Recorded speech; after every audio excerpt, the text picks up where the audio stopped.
Good morning, guys. So today it's Saturday here. As you can see, bagong gising tayo and medyo mahaba na yung buhok natin. So I decided to have my haircut. So samahan niyo ako ngayon at magpapagupit tayo. Okay guys, let's go. So yan ang barbershop, Pogi Salon. So, Filipino barbers are also available. Meron din kaming Filipino barbero. So, yun yung barbershop na pupuntahan natin, guys. So, ayan guys. Naisa lang na tayo. So, ang barbero natin si Arnel. Say hi. So, matagal ko na siyang barbero. So, magaling siya actually. Ayan. So, pagwagwapuhin na tayo ngayon.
So that's it guys, so we just had our haircut and I think we are ready for another week of work. So let's go directly to our board work.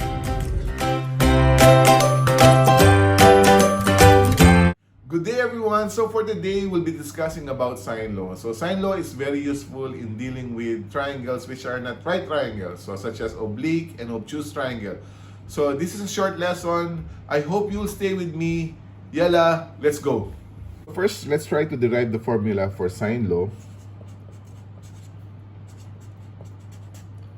Say we have here a triangle, so which is not a right triangle, and we have an angle A, B, and C. And the opposite angle would be, or the opposite side of that angle would be A, angle B would be B here. Okay? So if I will try to divide this triangle into two to have a right triangle, so this is a right triangle here and another right triangle on the other side. Say, if I want to get the height of this right triangle, so I can have sine A is equal now to sine is so opposite over hypotenuse, so H over B.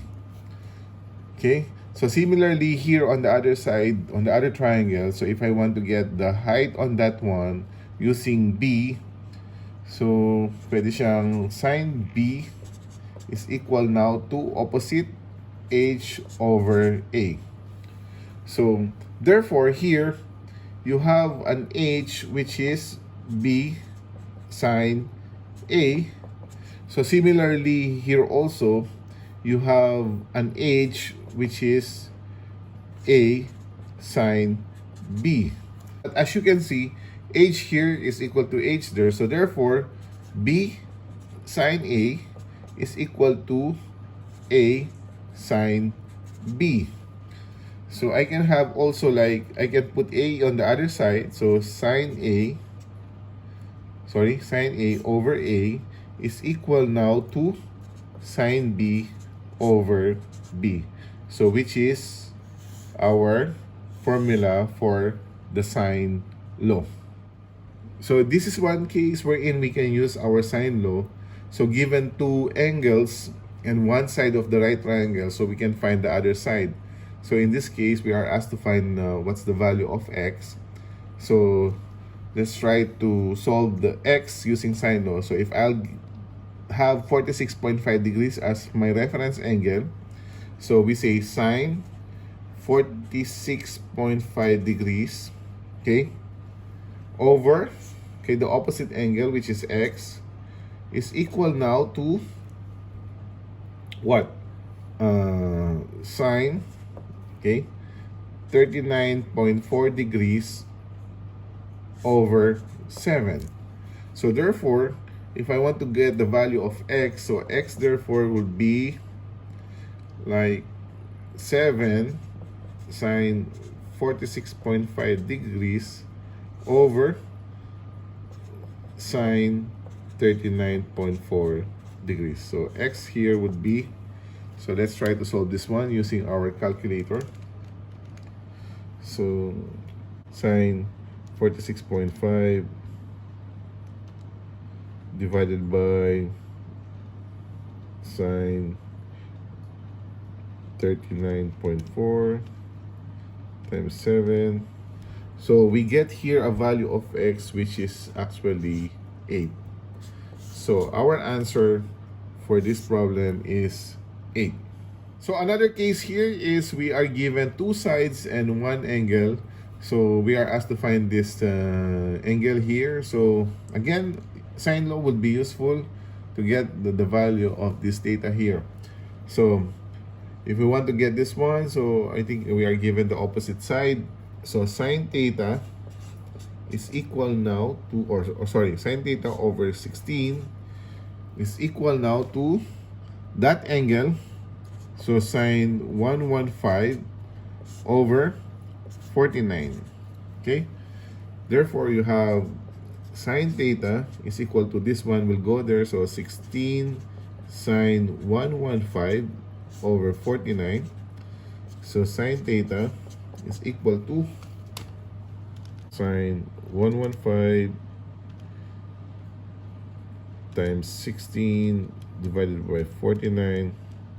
So we have here 0.2959. So theta now is equal to inverse sine of 0.2959. So theta here would be inverse sine is equal to 17.21 degrees.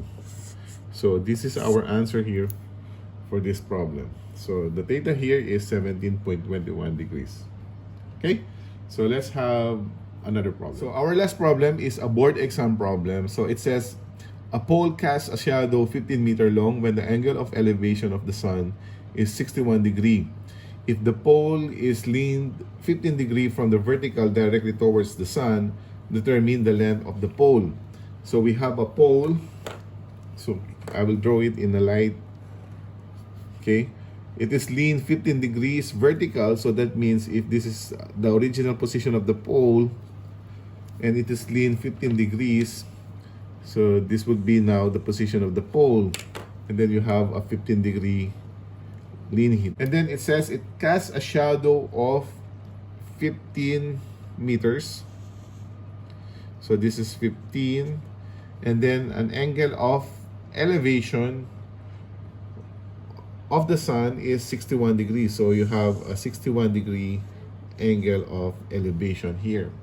So this is our illustration for this problem.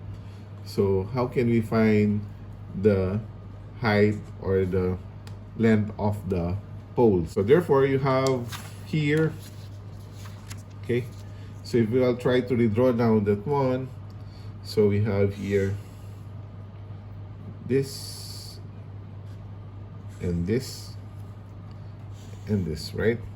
So if this is 61, and then as you can see here, you have a 15 here, and this is a 90 degree here, so that means you have an angle here which is 90 plus 15. So that is 105. Okay? So and then you have an H there. Then you have a 15 here. So if this is 61 and 105 here, so that means our angle there is what? So that is theta there. Theta is equal to 180 minus 105 minus 61. So our theta there is equal to 180 minus 105 minus 61. So we have an angle that there were 14 degrees. So we can use now our sine law. Okay, since this is given, so we have to get the angle opposite of this length, so which is theta.